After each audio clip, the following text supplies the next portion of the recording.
I really do enjoy our team because it is a balanced attack and everyone's kind of eating. But, you know, if a couple guys have an off game, this kind of happens. And to your point about development, and are Franz and Paulo going to be guys that are capable of taking a team to a championship level? You know, them getting, 14, 13 shots? That's not enough. So even if Franz had 11 shots, I'm sorry. So at a certain point during this season, I know we pushed for play-in, both you and I. We did a high five on, I think, episode 38. Let's get the play-in. At a certain point, it's becoming a little unrealistic. And what do I want more? Do I want to still have this kind of pipe dream of the play-in? Or do I want Franz taking 20 shots in a game? Just to see. You know, do I want to make sure Paulo gets 20 shots just to see? Right. And see if those guys can drop a 35-point game, drop a 40-point game, and take a next step. Because if any game was going to have it, going in as Franz was cooking. Get it to Franz, but then just 11 shots. Like, that is just frustrating to me. Yeah, because even if you shoot a decent percentage with only 11 to 14 shots a game, you're not getting the numbers there or the flow or the other team has to prepare to guard this guy. Or maybe we should double this guy because he's that nice. Use Cole as an example. He shot 16 shots tonight. That's not what that starter shot. But he made 10. So tonight, because he was on fire, he produces 28 points.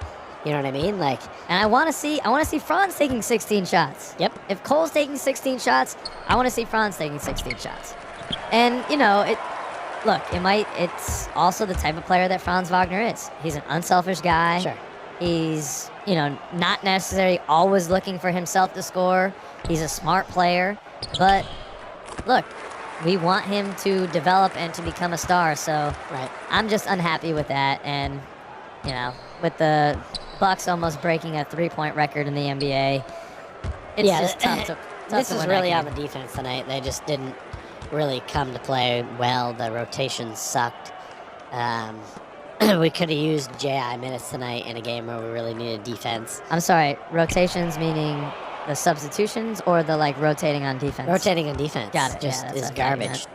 There was too many guys getting sucked into the paint. Yeah. Which they made it seem like that's what they wanted, but no. After they hit their 20th three, maybe change it up. This ain't working today. Yeah. 5 guys around the three-point line. Let them dunk. Something. I feel you. That's why the Bucks are such a dangerous team, because you've got to stop Giannis, but then when you try to clog the paint, this happens. Yep. This happens. I don't have a clogged paint joke, but insert your own there. Well, we did a live stream. Shout out to everyone who came through for that, where we had an amazing time down in Orlando for Court Cousins night. Make sure you check out episode 40 coming up very soon with all of our Orlando takes on there. If you haven't already, please subscribe. The Second Cousin community is growing, and we need you, ladies and gentlemen, in there. If you've got a little extra clink in your pocket, head on over to the Patreon. We've got a goal that we're very close to, and when we get that goal, we're going to be giving away 2 jerseys a month, or 2 giveaways a month. We're not sure if it's 2 jerseys. We're going to give away more stuff, all right? And we got the Discord up and running. We're always on the Patreon asking patrons for input for the show. We got some input for episode 40 already on the thread on the Patreon. So it's a way to get a little bit closer to the show, to be involved, and it really helps to us to meet some goals. So, let's see if the Magic meet the goal of the plan. It's looking less and less with every game that goes by. Well, we're doing about 50-50 stuff, and I think we need to be in more of a 70-30, maybe 60-40 at least to get there. So at some point, you got to stop going win-loss, and put together a couple wins. This is maybe not the stretch for that because of the Bucks appearing twice. But, Charlotte game should be a very winnable game. We got to get it, yeah. I don't think you're going to see these guys stop hustling for it until it's officially off the table. For sure. Even then, maybe not. And So- isn't this what we would have wanted? This is all we really asked for at the beginning of the season, right? We wanted, Meaningful games at the end. and that's where we are. Yep. And we're already playing with house money. I think we're at 25 wins or 26. So 26 wins. If you got the line early like me, 25 and a half, we've already beat Vegas. I think a lot of people got it at 26 and a half. Hopefully that comes on Friday. Still good. But again, house money. This is what we wanted. We wanted competitive basketball here in March, and we've got it, ladies and gentlemen. So tonight was a tough one, but shake it off. And next time, make sure you come to the stream, because it wasn't losing. I wasn't that upset, Peach, because I was hanging out with second cousins. Yeah, we were having a good time in the chat talking about various things. Yeah. Oh, This guy would always try to make Various it go things. somewhere naughty. yes. But it was a good time. And yeah, it was great to be able to meet some people in Orlando. Excited for episode 40 to do our complete Orlando wrap up. It was nice to be able to talk Orlando Magic basketball face to face with someone who wasn't Kyle. No offense. Hey, I'm sure you also enjoyed I it. enjoyed it too. Well, let us know how you felt about this game. What are you thinking about playing end of season stuff? And get on over to the Patreon. Come on, let's do it. Peace out, everybody. Man, Thanks for coming. there were times when we could get it in that second half to within like 12, 13, but then another three-pointer, and you look up and we lose by 20, 22. Didn't feel good. The first half was close.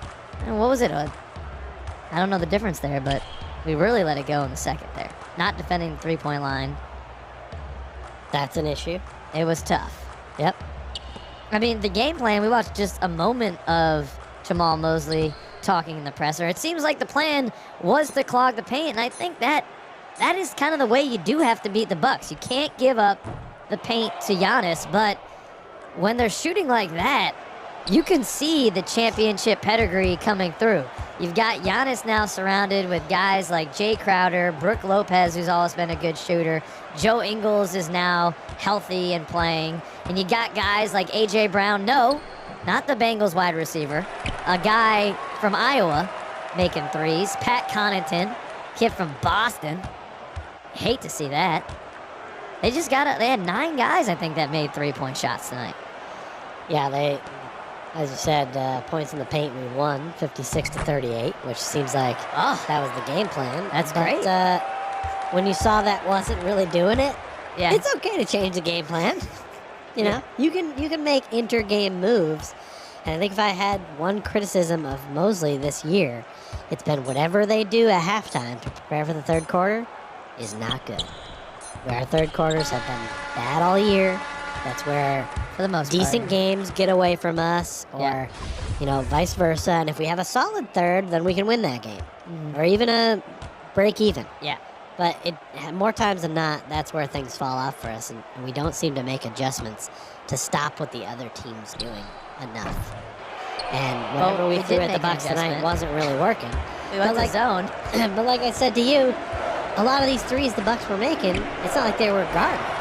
Yeah. I mean, I'm sure I know there's a stat for like guarded shots and guarded Right. shots. Yep. Most of the ones they were making tonight they were wide open. Now, part of that is because of their ability to swing the ball around, and when everyone's a threat, you have to respect everyone. So that's to their credit. Yeah. You know, the Bucks are a championship-worthy team. I think they're the best team in the NBA right now. I think they're ready to win it. So we're not on that level. You know, we're fighting to get in the playoffs. That's 10, 9. You know what I mean? They're one. We ate our So- humble pie tonight. Yeah. Certainly. And their Bucks are what? Plus 440, I think we said, odds. So the second highest odds to win the chip right now. So I like plus 440 for them. Feels good looking at this team without Chris Middleton. Drew Holiday's playing great. You said it on the stream. And shout out to everyone who came, all the second cousins who came to the live stream. Special shout out to Ty and Andy jumping in for the super chats. But yeah, very underrated player in Drew Holiday. Plays tremendous defense. He was one of the only guys that wasn't lights out from behind the arc. He was 1 of 7. He's but not a big team. he was 10 of 18 from the field. So he still had a really damn good game. 23 points, 9 assists. I mean, he really makes it go. Giannis put up like a quiet 31. The quietest 31 I ever seen. Yep. Steady. Did what he had to do. The Magic actually had to lead in the second quarter. Don't be fooled. That's true. This game for the first half, we were kind of shooting it rhythm Yeah. and scoring at a high clip. But those aren't games that work to our. That's not the kind of games we win. You've said it in past wrap-ups. If the team we're playing doesn't shoot the three ball well, we can win that game. Well, that was opposite today. And normally we kind of hang our hat on being able to play defense and get some turnovers and win the game that way. And it seemed like we could not stop the Bucks at all. The only time that the Bucks really stopped is when they stopped themselves, and that's where the Buck stops. There. Nice, Beige. Nice. and there were a bunch of